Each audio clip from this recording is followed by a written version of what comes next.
Time program. Today, our honored guest is Dr. Patrick Walsh from Belfast, Ireland, who will speak on the horrors of the Khojaly massacre. This week marks the 30th anniversary of the annihilation of the city of Khojaly committed by the Armenian forces against the Azerbaijani civilians during the First Karabakh War. This was not an isolated incident, but a culmination of the Armenian policy of terrorizing, torturing, and murdering the Azerbaijani civilian population, including women and children, from the start of the invasion of Nagorno-Karabakh in 1991. Dr. Walsh is one of the top scholars of the Caucasus region, has done extensive research into the Armenian-Azerbaijani conflict as early as 16th century and studied the Armenian colonization of Karabakh region forced by the Russians. Dr. Walsh is a historian, political analyst, and educator. He has written many research articles and 19 books with particular interest in British foreign policy, the First World War, Ottoman Turkey, Azerbaijan, and Armenia.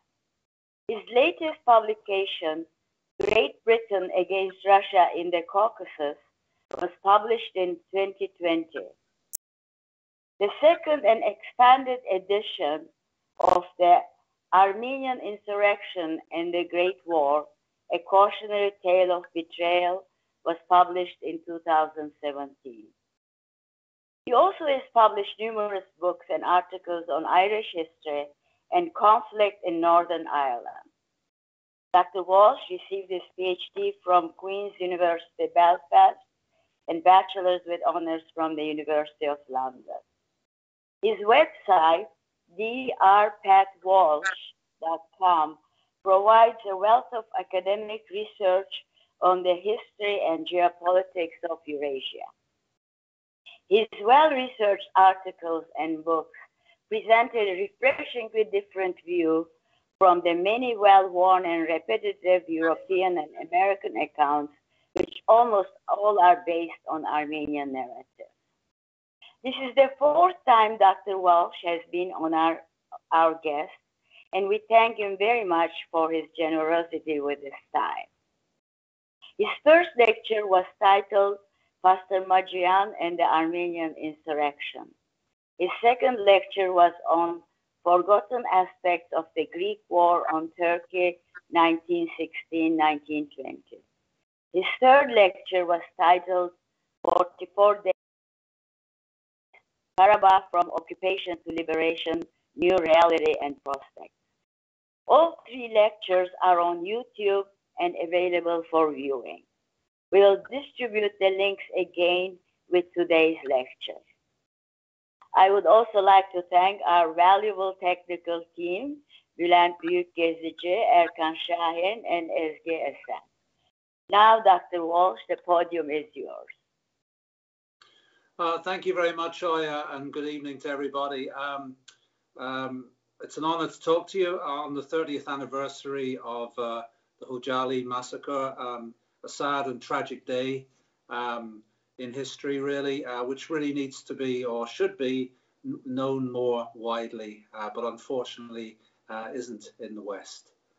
So I'm just going to talk for about 40 minutes or so about some of the details of the massacre and how it came about and various aspects around it. So, this is one of the most famous pictures, really, from the massacre, and it was a tragic picture of a father holding a child, and the anguish that was you can see on his face from the photograph. So there was a lot of pictures in the Western media. We'll deal with this a bit later on, but this sums it up pretty well. This picture. So can I have the next slide, please?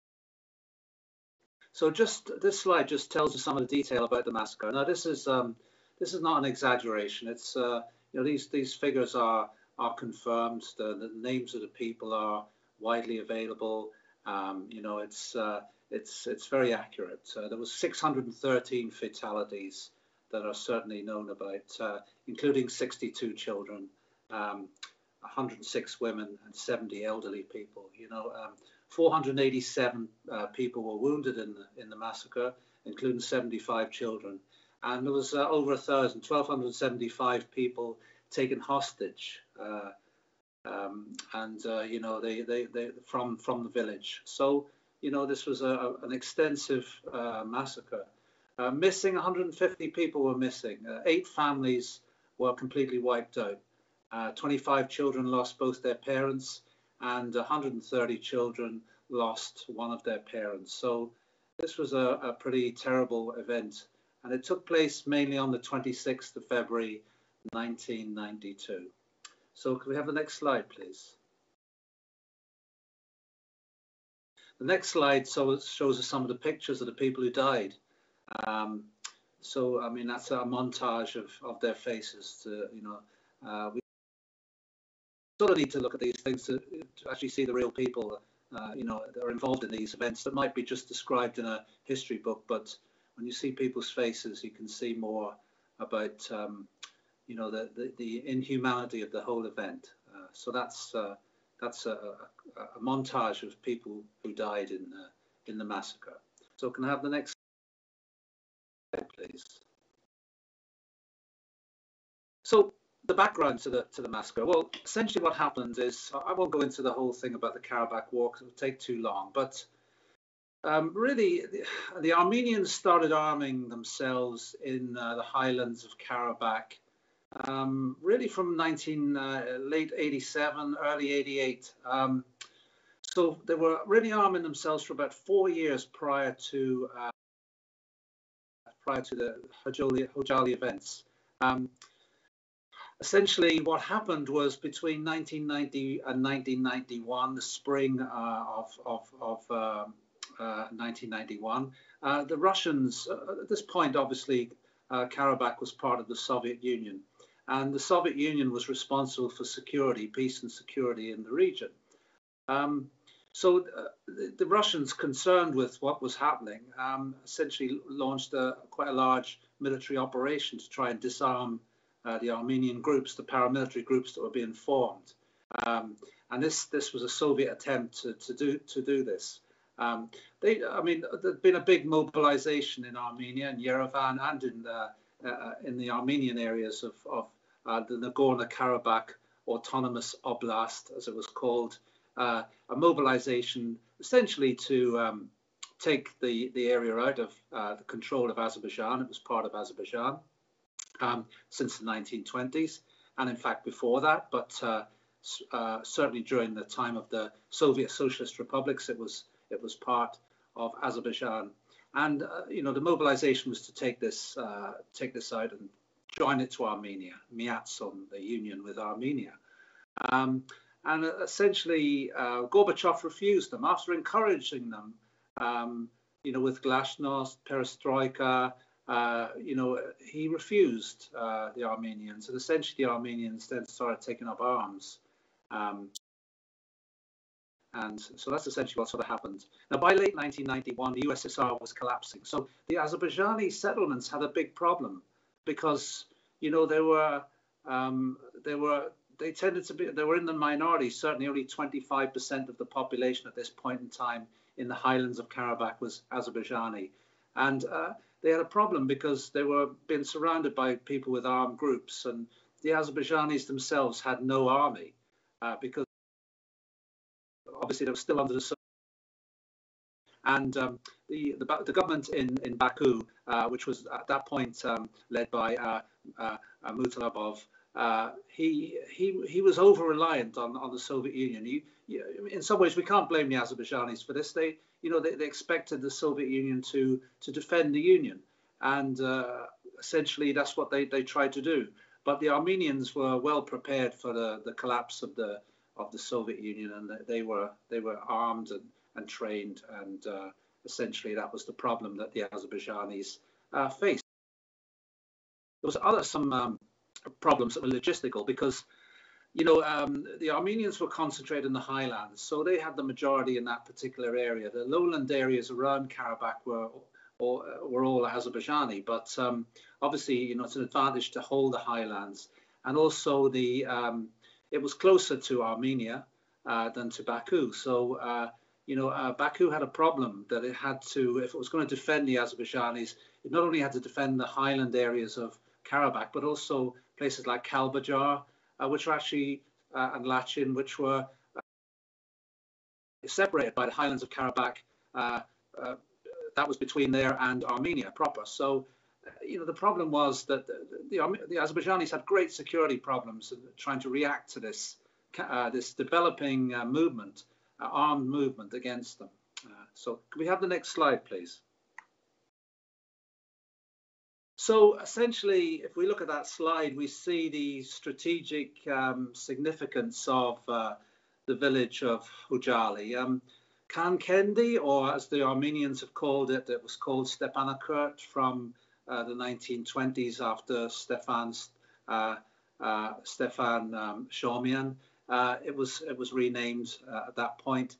That was the capital of the oblast. But Khojaly was very important because it had, if we look at that map, we're only talking about sort of 10 kilometers between Kankendi, Stepanakert and Khojaly, 10 kilometers, 7 miles or so. But Khojaly has the airport of the capital. And so it's a very strategically important place. It's a road hub, it's a railway hub. So it was very early identified by the Armenians as being essential for capture if they were going to progress and basically take Karabakh off Azerbaijan. So it was very, very important. And there it is there. You can see the other places that are sort of like significant, like Shusha, which was the main Azerbaijani settlement, which is above Kankendi. And there's the Lachin corridor, which is the main route from Armenia into Shusha and Kankendi. So, it shows you that Khojaly is very important. The largest city, Azerbaijani city of Ardam, is there to the north, and that is quite significant in the story as well. So that's essentially the strategic position there. The other thing that happened just prior to the attack on Khojaly was an attack on another village called Garadali. It was attacked about, I think it was the 15th of February, around about 2 weeks, 10 days before Khojaly was attacked. In fact, the Armenians encountered quite stiff resistance from the villagers there. It took 3 days to take the village. It was about 90 Azerbaijanis were killed. I think about 50 were taken away and murdered on trucks. But this was a portend of things to come. And this happened about a week and a half before Khojaly. It was near enough the same groups that were involved in this that participated in Khojaly. We'll get to that in a minute anyway. So can I have the next slide, please?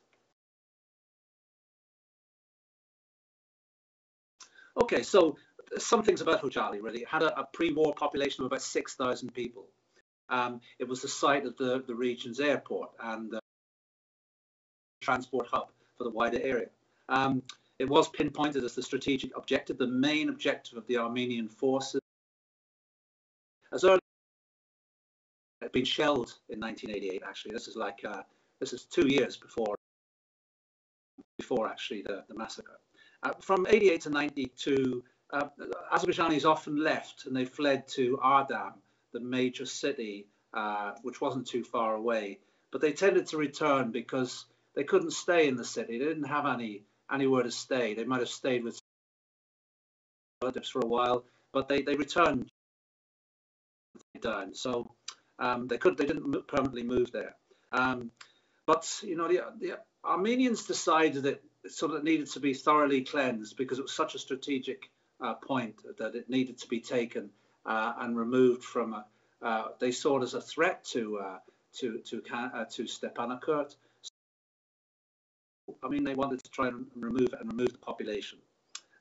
So from late 1991, really, the Armenian forces start moving out from Stepanakert, start taking Azerbaijani villages and intimidating people, and they put Khojaly on a sort of blockade. The only way in and out of Khojaly was through helicopter by this point. And in fact, the helicopter in 1992 in Shusha sort of even limited the amount of helicopter flights in and out. An interesting sidelight from this is that one of the first helicopters that was shot down with a heat-seeking missile was shot down around this time in the area. And there is sort of that the people who shot it down were trained by outside intelligence agents, because you need quite a bit of training to use these devices. So we won't say who these people that train them. Well, let's put it like this, in creating trouble on the margins of the Soviet Union. So we'll just leave it at that. Okay. So the last thing was there was about 2,500 people trapped in Khojaly when the Armenian forces surrounded it in early 1992. There was about 106. There was about 160 light armed defenders, about 28 Oman special police. I think they had one armored cars at the most. So it was a big problem to try and defend this village. Anyway, can I have a slide, please? So I've tried to use mainly Armenian sources here, you know, just to tell us a story and comment about them. Here's one here. This was, I'll tell you a wee bit about it in a minute, but this is the Armenians. They're talking, they're saying the Armenians sensed the Azeri leadership in Baku was divided and Azerbaijan did not have a political or military plan for Karabakh. That's certainly true. The Azerbaijani forces also lacked military experience, cadres and discipline. That's true as well. One American journalist who visited Khojaly, whose strategic importance cannot be overemphasized, reported that there was only one armored vehicle in the town, and from the 60 fighters defending the village and the airport, only 4 volunteers from outside the region had military experience acquired during the Afghanistan war. Such a force had no military significance, and most Azeri civilians had left towns like Khojaly or Shushi, as the Armenians call it, reducing the motivation of the Azeri troops to fight. In contrast, Karabakh Armenian political and military authorities strictly forbade the evacuation of civilians. The emptying of Karabakh of women and children would reduce the incentive of their men to defend the land. So what was tending to happen is the Azerbaijanis were tending to leave. They were being intimidated. They were being attacked by armed groups. They were generally defenseless.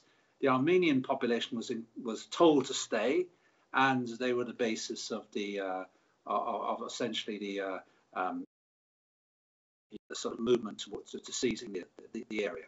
So that's essentially what was happening. That's from an Armenian source there. Okay. Can I have the next slide, please? So one of the things strange about Khojaly, or not, maybe not strange, but you have a Soviet army trapped, or not maybe trapped, but they're due for disembarkation, for disbandment out of Karabakh. The Soviet Union is collapsed really in December 1991, but they've still got military forces that are in Stepanakert, which is the main base. Particularly the 366th Motorized Rifle Regiment.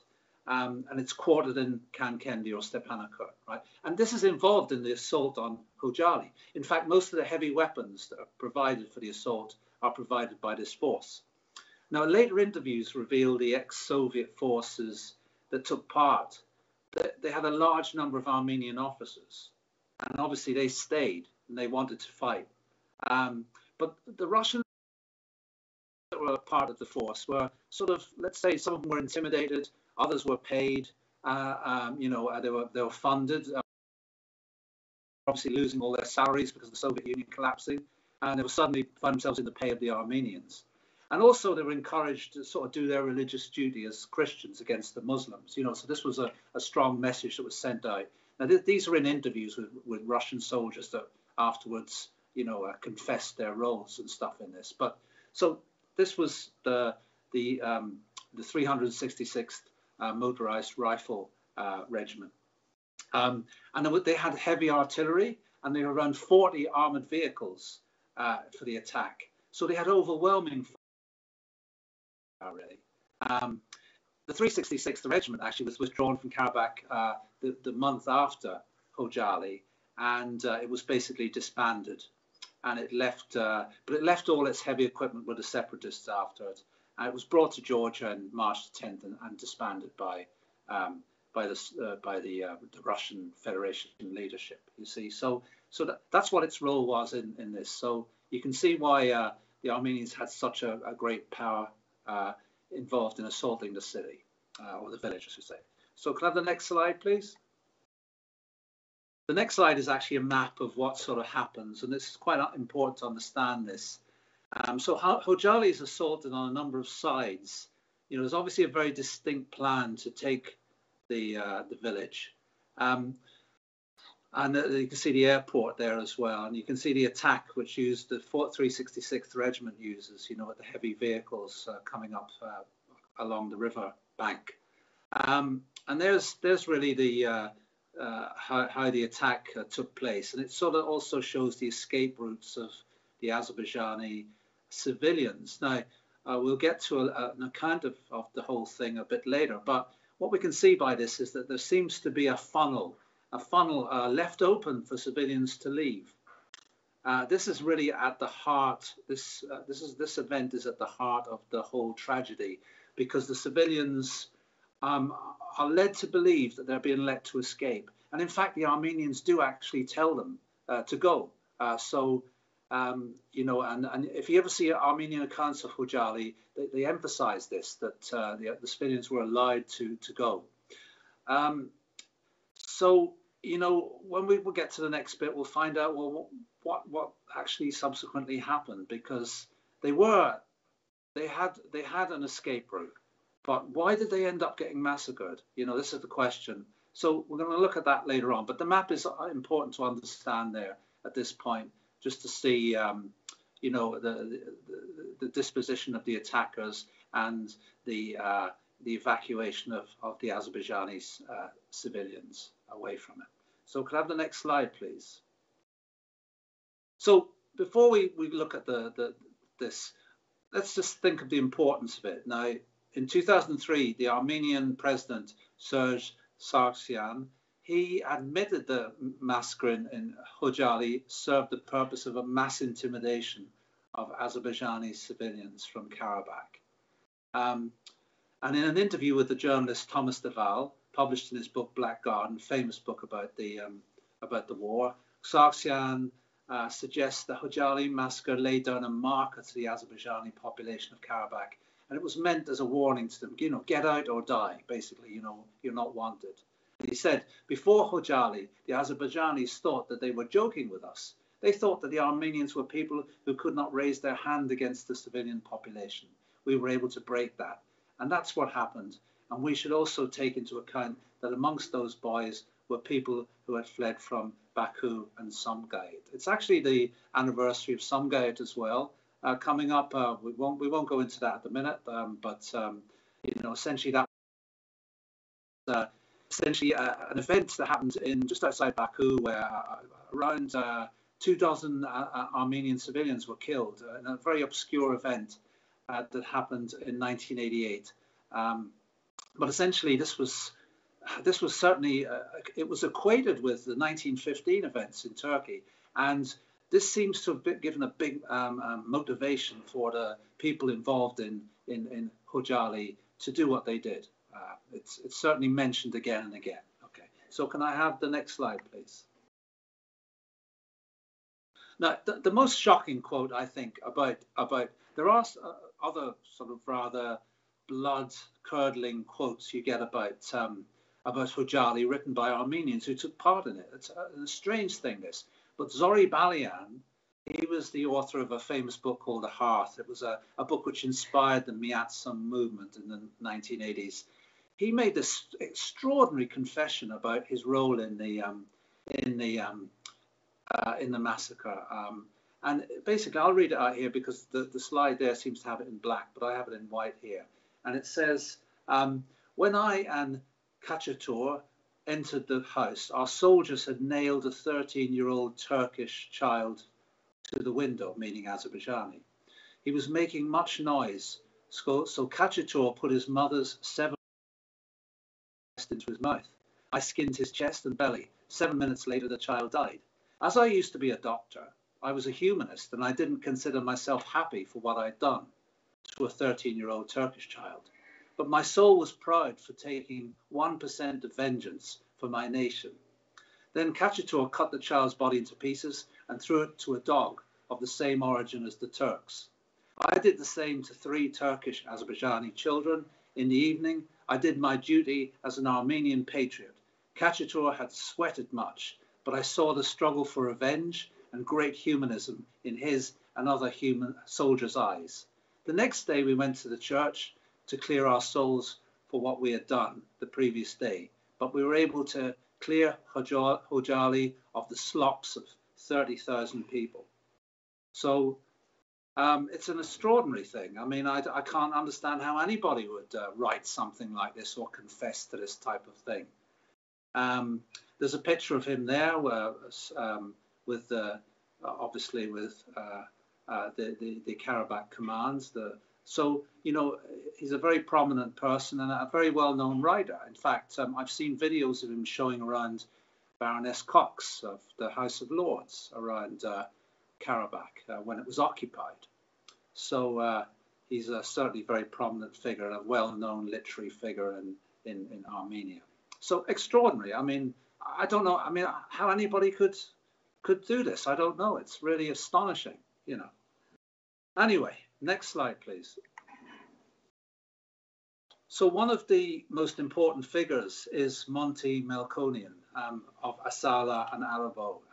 You know, a real big hero of the Armenians, and you know, a very competent fighter, a very competent fighter. Really, probably the most important person that the Armenians had in organizing their military forces in Karabakh.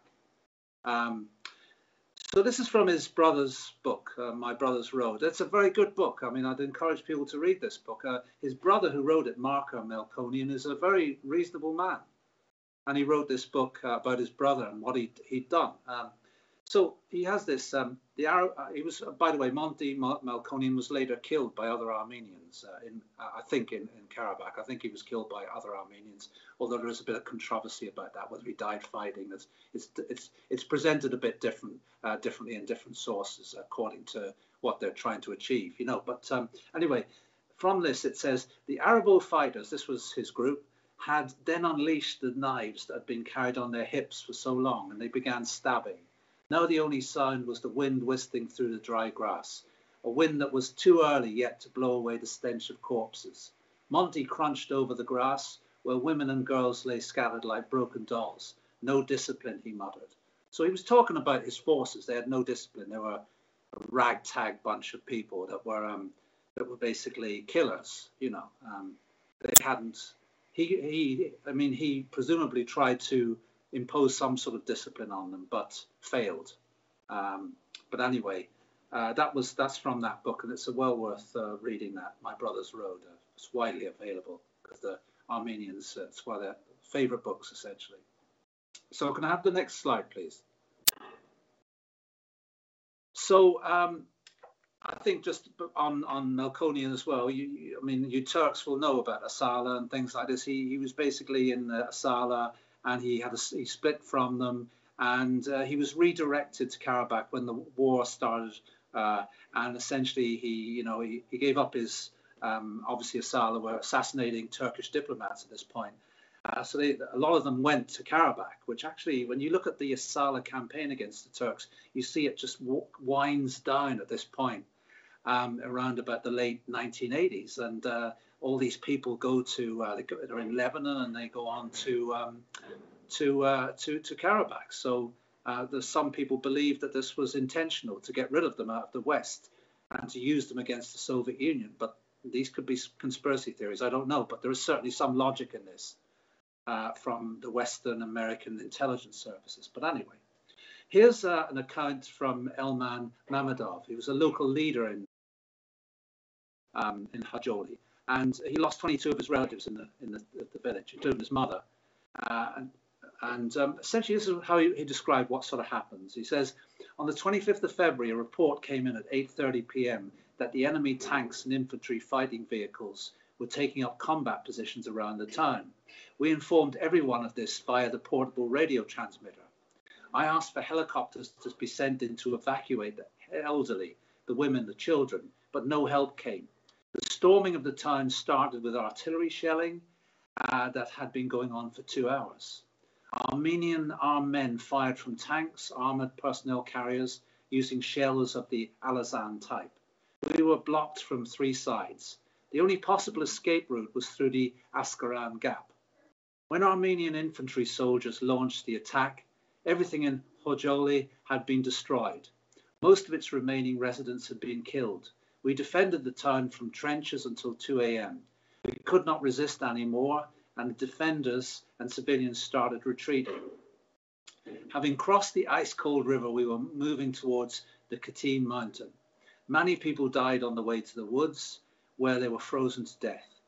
We were walking until 7 a.m. when we came out of the woods near the Armenian village of Nakhichevanik. We were trapped in a gorge where Armenians armed with machine guns and submachine guns were waiting for us in armoured personnel carriers. That is when the real slaughter began. Armenians just shot and shot innocent, defenceless people. Many children and women were shot dead here. Some people were fleeing towards the village of Golabli, where about 200 people were taken hostage. We helped the survivors, and some of the residents of the town managed to get to Ardam. 7 of my friends with me failed to get out of the ambush. It was too late, but we got lucky. We found cover from the firing. We were hid there from 9 a.m. until 8 p.m. Only in the evening, when it started snowing, did we manage to get out of it and reach Ardam early in the morning of February the 27th. So there's a question mark really as whether the Armenians intended to do this, to ambush the people when they left the village, and whether the whole thing was intentional, whether they were funneled out with the intention of giving them a false sense of security and then killing them. Or it possibly, we don't know the answer to this, I don't think, or possibly that basically Armenian armed forces, these people just decided to do it on the spur of the moment, through hatred, through anger, through whatever, right? So I'm not certain about this. I don't know if anybody else can enlighten us about this, but essentially this is what happened. So the people who thought they were leaving with security, with, you know, they will obviously have a terrible time across the snow-covered mountains, but and the gorges. But the thing is that, you know, they had a false sense of security, and they were killed. They were mown down in this valley, in the gorge. And that's really where a lot of the killing happened. A lot of the pictures that are seen in the media are taken from this area.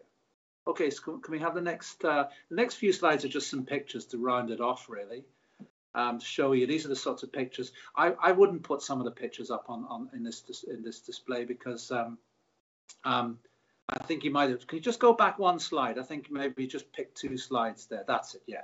So some of them are just too bad. I couldn't show them in this. They're available on the internet. But here's some of the more, you know, the sort of ones that appeared in the press. Obviously, people really terrible, having lived a terrible experience, seen people kill their relatives, and then they're fleeing across, you know, very cold conditions, awful. That's you know, older women like this, you know, terrible. So. Can we have a look at the next picture then? Here's just some pictures from the Western press. We have from the Independent in London, Azeris hunted down in the forest. And here's another one here. I'm not sure where that's from the Guardian or the Times. Fields of Nagorno-Karabakh. So this was, you know, covered by the Western press at the time, and it did appear. And can we have the next one, please? Another famous picture in the next one of a man showing the bodies that are found in the fields. You know, obviously very distressed. And I think that there was terrible shock in Azerbaijan about this. In fact, the Mutalibov government tried to cover the whole thing up. They said, oh, there was 3 people killed, and even Mutalibov actually sort of blamed the Azerbaijani Popular Front for the problems in there. And if you see Armenian accounts of this now, they'll try and say that they'll come up with things like, you know, the Azerbaijanis killed these people themselves, they mutilated themselves, you know, stuff like this, and they try to use the Mutalibov's quote, which is not what it's actually saying. He was obviously the ex-communist leader, and he was trying to take pressure off himself from the Popular Front who were rising in Azerbaijan, in Baku, and he was trying to basically put some sort of blame on them for not coming to the assistance of Khojaly, because they were quite prominent in Ardahan. So the Armenians, some of the accounts now try to use this as to sort of like, you know, to put in misinformation about the massacre, you know. So can we have the next picture then? This one again is Western accounts there. Nagorno-Karabakh victims buried in Azerbaijani town. Refugees claim hundreds died in Armenian attack. Corpses litter the hills in Karabakh. Armenian soldiers massacre hundreds of fleeing families. So Western, you know, journalists like Thomas Goltz, who's written a superb book about this, and Anatoly Levin, you know, they recorded it all, they saw it all. So this is why it's been very difficult for the Armenians to deny it. But they have actually denied it. If you look at the internet, you'll find all sorts of accounts saying from basically it didn't happen, it was a false thing, to only a few people got killed, all the people were soldiers, or you get things like the Azerbaijanis killed them themselves, or they later mutilated all the corpses themselves, and there's all sorts of things like this. But you can't get over the fact that there's eyewitnesses, there's pictures, there's you know, there's loads of accounts of the people who did escape. So, you know, it's impossible to deny. Can we go to the next picture then? I think this could be nearly the end here. Yeah, and there's another picture, awful picture of a mother with her child. You know, and so this was a really terrible event in all, just awful event. And this is why it's such a striking reminder of this war and the terrible conditions of it. And the picture is a distressing one, but not one of the worst ones. If you just turn over to that one, you know, it's a collection of the bodies that were found, and it's a very, very chilling picture. You know, what can you really say? So, you know, there was far worse stuff available, but you know, that shows you really the tragedy of the whole thing. So that was really it. What did it do? Just to round off, well, it did intimidate a lot of the Azerbaijani population out in the area. In the end, 800,000 were ethnically cleansed from Nagorno-Karabakh, plus all the surrounding 7 provinces of Azerbaijan. People left. They were scared. I mean, they didn't have military forces to defend them, and essentially they left. And that's the, you know, the backdrop to the latest war. Also, it tended to undermine moderate figures in Armenia. Armenians, you know, sort of this event put very much. It put the initiative into people like Melkoni and the leaders that wanted to pursue a strategy of essentially ethnic cleansing and you know, full warfare, no negotiations with the Azerbaijanis. So it put them in the high ground, and it also undermined the government in Baku, and it basically fell shortly after this, and it was replaced by a Popular Front government, which was very disastrous for the Azerbaijanis because it tended to be anti-Moscow, which would then led to Yeltsin really, you know, going over to support for the Armenians and things like this after Gorbachev had gone. So, you know, this had big implications for Khojaly, and I suppose at the end of the day we should always remember though the people who died, because that's the most tragic aspect of it. But that's essentially it, Oya. It's a very, very disturbing story. I mean, it's hard to take, but it needs to be remembered every year. It should be, it's a lesson actually to the world. Now, what is the situation of the Khojaly, the city itself? Is it totally destroyed? Is there any life? Any? Are they going to redo the city? Is it going to be reconstructed? It is within the Armenian region, isn't it? Yeah, So I could have shown you a map here, and maybe you might be able to share it later on. I can send it to you, but I'm looking at it here, and essentially, it's part of the region. Ardam, the Ardam district, just to its east, is liberated. It's a part of Azerbaijan's. It's controlled by Azerbaijan today, but Khojaly is just inside the remaining, what we would call the rump of Nagorno-Karabakh that still remains, controlled by the Armenians, even though it is part of Azerbaijan today. So obviously you have Russian peacekeepers there. So it's only about, I would say, it's about less than 10 miles from the area that's controlled by Azerbaijan, but it's still inside the Armenian enclave, so to speak. So that's where it is. It is completely destroyed as far as people know, and satellite pictures have shown. I don't think anybody actually resides there anymore because it was more or less an Azerbaijan village. There was some Armenians, I think, lived there, but essentially, I don't think there's been. It's like, I mean, if you think of Ardam, I don't know if the viewers pictures of Ardam, it looks like Hiroshima. It's like a city that's completely destroyed, and that's only just up the road from Khojaly. And that was occupied in the occupied zone for 28 years. Khojaly was really only became an airport, or served as an airport after that. But they weren't interested in the village itself. It was razed to the ground and it's just destroyed. Like a lot of places, that the Armenians had no capability of developing these areas afterwards. They were just they were destroyed, and they were. As people said in Ardam, the nails were taken back to Yerevan. They took nails and they looted everything and just took them. But they had no means of developing of these places. So it's in ruins. Now, I suppose your follow-up question, I'm going to anticipate that, is what's going to happen to Khojaly? Because I mean, there's an important news event today, obviously, for the last couple of days. When you show this, and that's to do with Ukraine. And obviously there's been some concern with, obviously President Putin recognizing the independence of these two districts in eastern Ukraine, Donetsk and Luhansk. So this has created a sort of a bit of a stir in the Southern Caucasus as well, because today President Aliyev was in Moscow.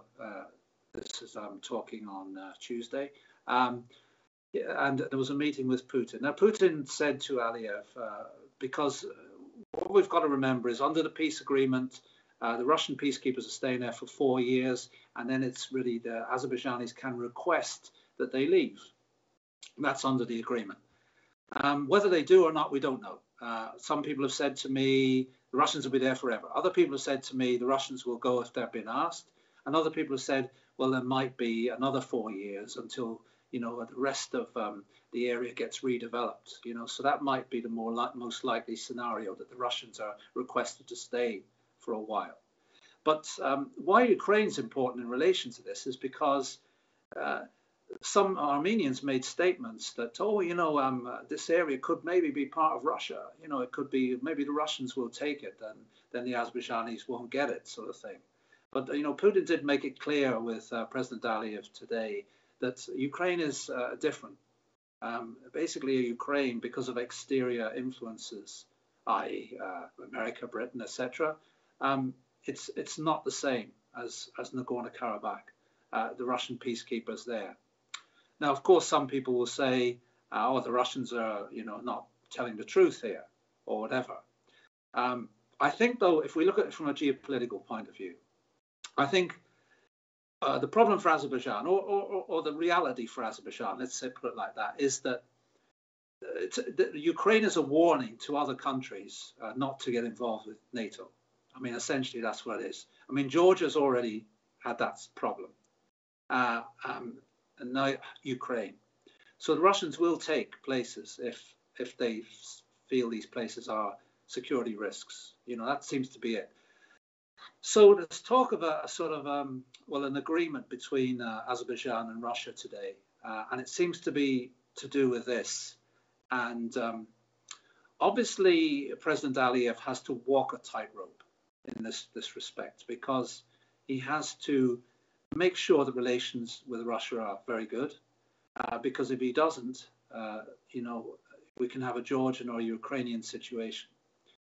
So I think, you know, the Khojaly question is very interesting because of this, because, you know, and I know that there's different viewpoints in Azerbaijan. It's not all a monolith. There are people that are very anti-Russian. There are people that are very pro-Russian. There are people in the middle who realize really that, you know, there has to be relations from the West and to Moscow as well. And I think another important thing is, I think Azerbaijan has a good position. And this goes back to the experience in the war. The war was finished. It was managed, the end of it, because what could have happened was there could have been an assault on Stepanakert, and there could have been a lot of Armenians killed. We don't know what would have happened after that. There could have been bad consequences for Azerbaijan, bad consequences both from the West and from Moscow. We don't know. But whatever happened is that Putin was prepared to, you know, manage the end of the war. And, you know, obviously, Ilham Aliyev, you know, he's from a family that's been educated in Moscow. His father, obviously, Haidar, was, you know, a prominent member of the Soviet Union and the Politburo and everything. So there's a good relationship there. And but not only that, they do have Turkey as an ally, and Turkey is obviously a member of NATO. So they have a foot in either camp, in a sense. And the real skill, I think, of President Aliyev is to balance this, because to me, and I'm speaking as an analyst of geopolitics, you know, both the Ukrainians and Georgians have not managed this. It's quite obvious. Relations with Russia is very bad. No matter what you think of Russia or Putin or whatever, you know, they have obviously suffered because they have, you know, Putin has seen them as being dangerous to Russia's security. Aliyev has actually tread a very careful path and has actually been very effective as a statesman in a very difficult situation. Well, that's my opinion anyway. Very true, very true. I mean, and I hope Turkey plays it carefully too, because after all, Russia is our huge neighbor, yeah. And we really cannot take too many sides. And I don't know what's happening with Ukraine and the rest of the NATO countries now. But this is just so important a lecture, because it really encapsulates the whole struggle there, and in the story is extremely important and a lesson to all the misery and the horrors that went through. But there's nothing like strength. You know, the Azerbaijani army was strong this time. Turkey was there. The brute force always gives the strong message as long as it's used properly.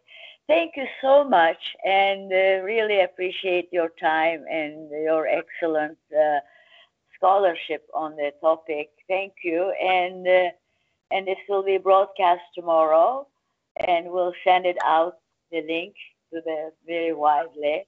And we have a demonstration on the Capitol Hill on the 26th in Washington, and we'll send you photos. Well, thank you again. It's a difficult topic, but it needs to be remembered and retold over and over again. Thank you very much. No problem. My honor entirely, Oya, and you know, as I say, the most important thing is to remember the victims of this terrible tragedy and essentially make sure these sort of things never happen again. Yes. I hope so. We always pray for that, but we'll see. We learn. Thank you very much. And best wishes to beautiful Ireland. Thank you very St. much. Patrick's Day is around the corner, isn't it? Not long, not long. You know, that's usually the start of spring. It's like sort of Nowruz. It's our Nowruz. You know.